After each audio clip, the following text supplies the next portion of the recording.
Hello friends, अस्सलाम वालेकुम। Welcome back to my channel Shifaz Talks and Smiles. तो कैसे हैं आप सब लोग? आई होप कि आप सभी लोग बहुत अच्छे होंगे। मैं आपकी अपनी बिलाविड शिफा फिर से वापस आ गई हूँ Bhimrao Ambedkar story of encouragement का 5th एपिसोड लेके। वीडियो को स्टार्ट करने से पहले मैं आपको एक बात बताना चाहूँगी। 2 बातें बताऊँगी मैं एक्चुअली। पहली बात तो ये कि बहुत डेज से मैं वीडियो नहीं अपलोड कर पा रही थी।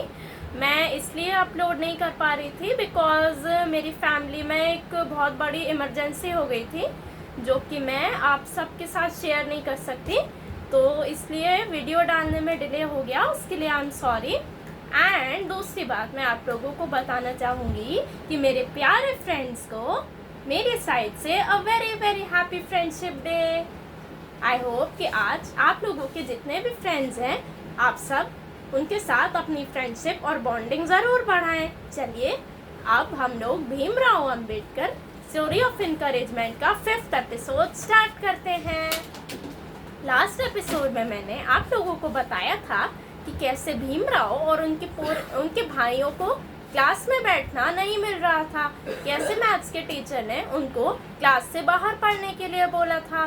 तो चलिए अब हम लोग आगे से स्टार्ट करते हैं। आज के एपिसोड में हमें दिखाया जाता है कि राम जी भीमराव के फादर सोच रहे होते हैं कि चलो अब मेरे बच्चों का दाखिला यानी कि एडमिशन तो स्कूल में हो गया है, लेकिन अब मैं अपने लिए भी ज़रा काम ढूंढ लूँ, क्योंकि राम जी को आप लोग जानते हैं ब्रिटिश फौज में ब्रिटिश सर्स ने सूबेदार के पोस्ट से रिटायर कर दिया था, तो इसलिए अब राम जी अपने लिए काम ढूंढने की तैयारी कर रहे थे।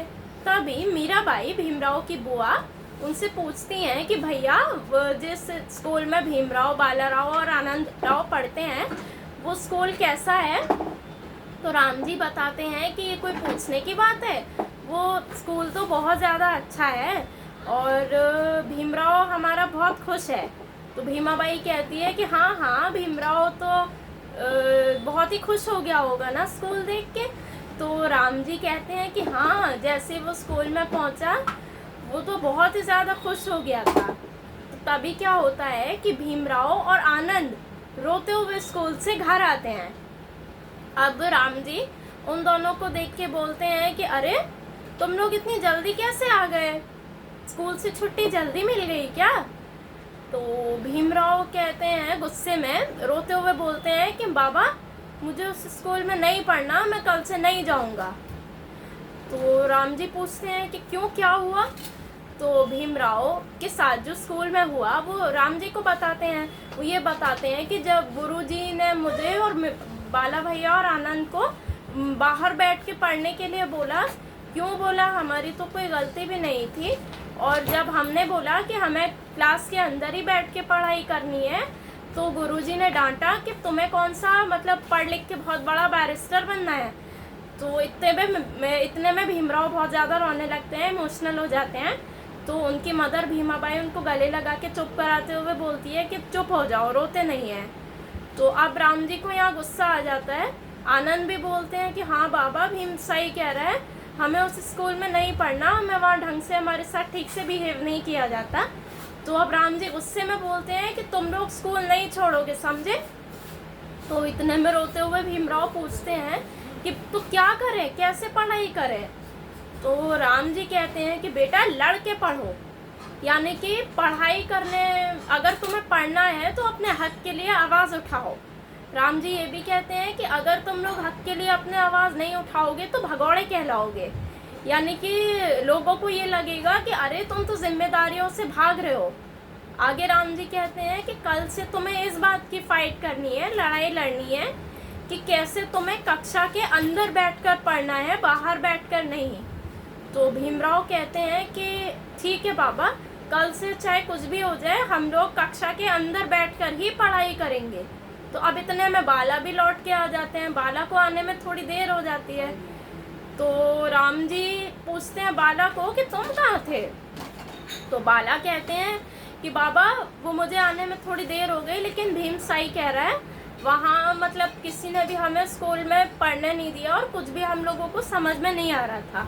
तो भीमराव बाला को बताते हैं कि भैया कोई बात नहीं, बाबा ने कहा है कि कल से अब हमें इस बात की लड़ाई लड़नी है कि कैसे अब हमें क्लास के अंदर बैठकर पढ़ना है बाकी बच्चों के साथ।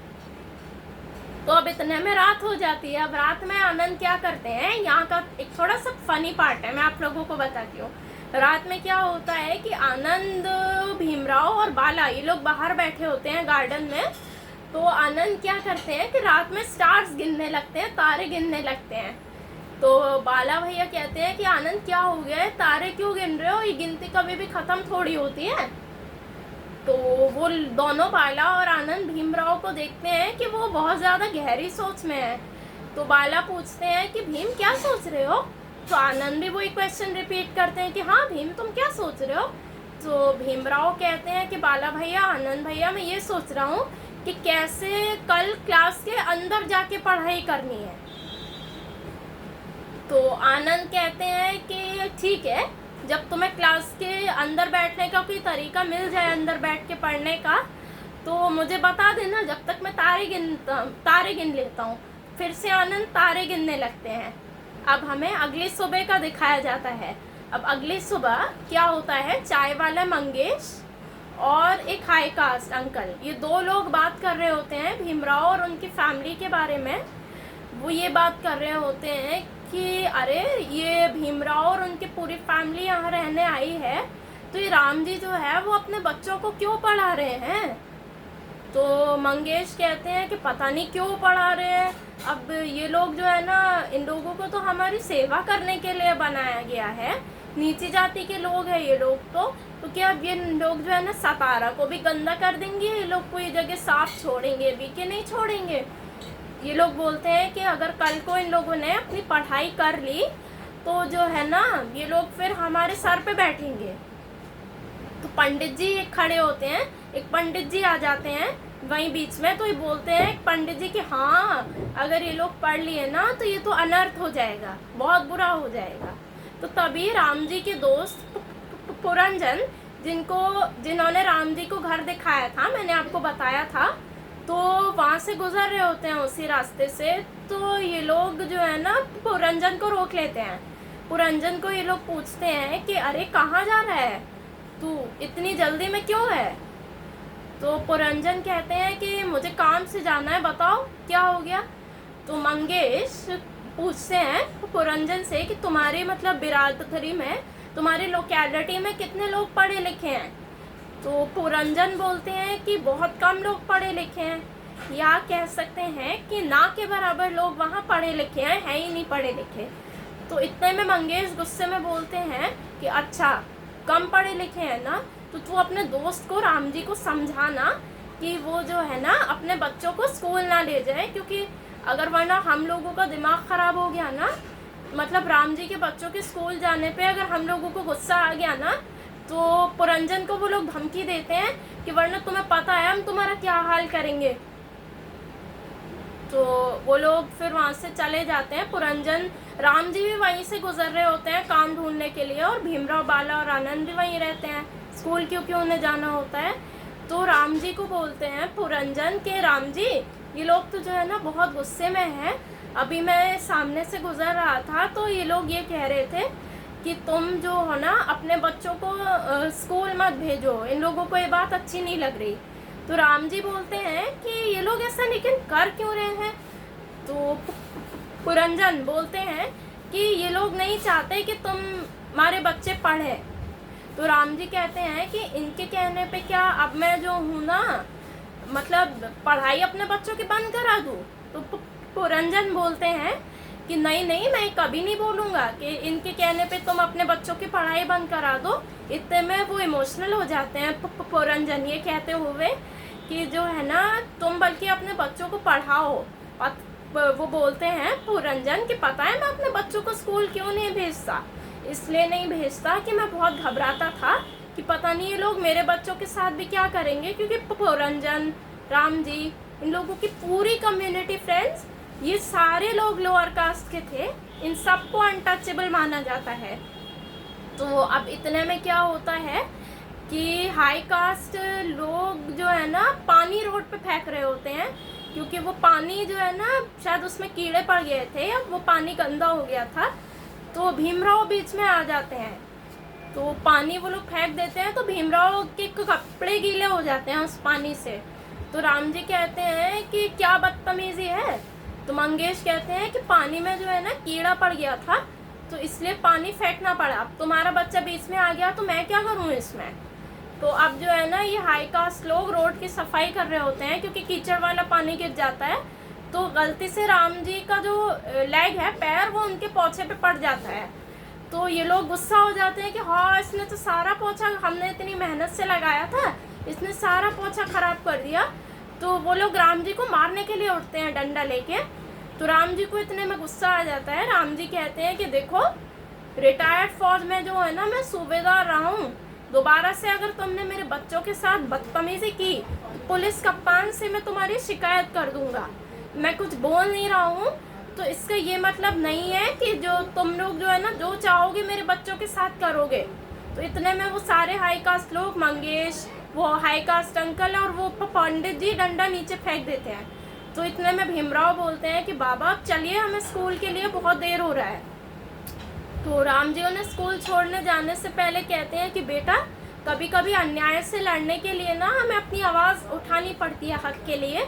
अगर हम अपनी आवाज़ नहीं उठाएंगे तो अन्याय करने वालों को जो है ना यही लगता रहेगा कि वो जो कर रहा है ना वो बिल्कुल सही कर रहा है। तो अब इतने में भीमराव को, राम जी भीमराव, बाला और आनंद को अपने स्कूल, उनके स्कूल छोड़ देते हैं।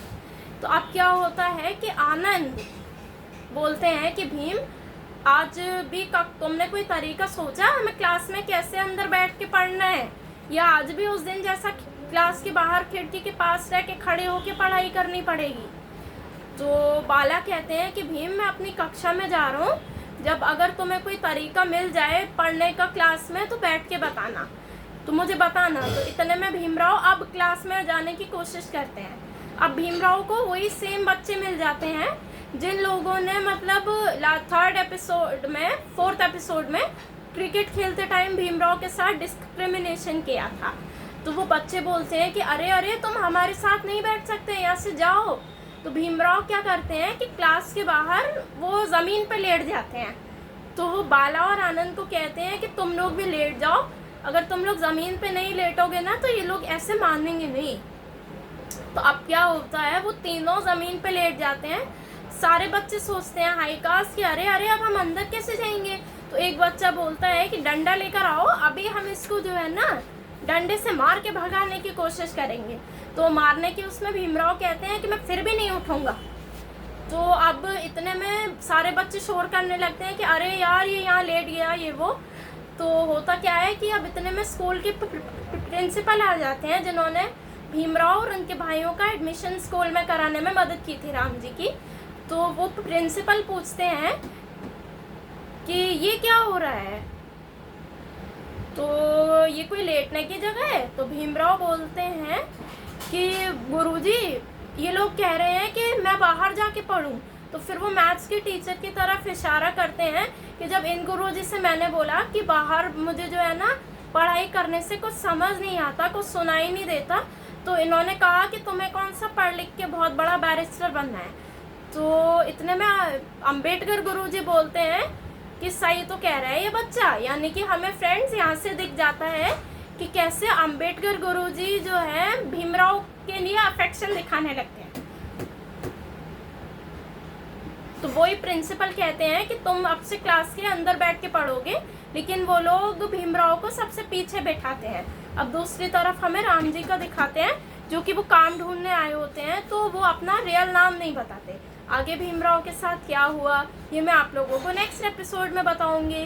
अगर आपको ये वीडियो पसंद आया है तो प्लीज़ मेरे इस वीडियो को लाइक, मेरे चैनल को सब्सक्राइब करें, बेल नोटिफिकेशन को ऑल पे क्लिक करना मत भूलिएगा। कमेंट्स में मुझे अपने सजेशन ज़रूर बताइएगा। Thank you.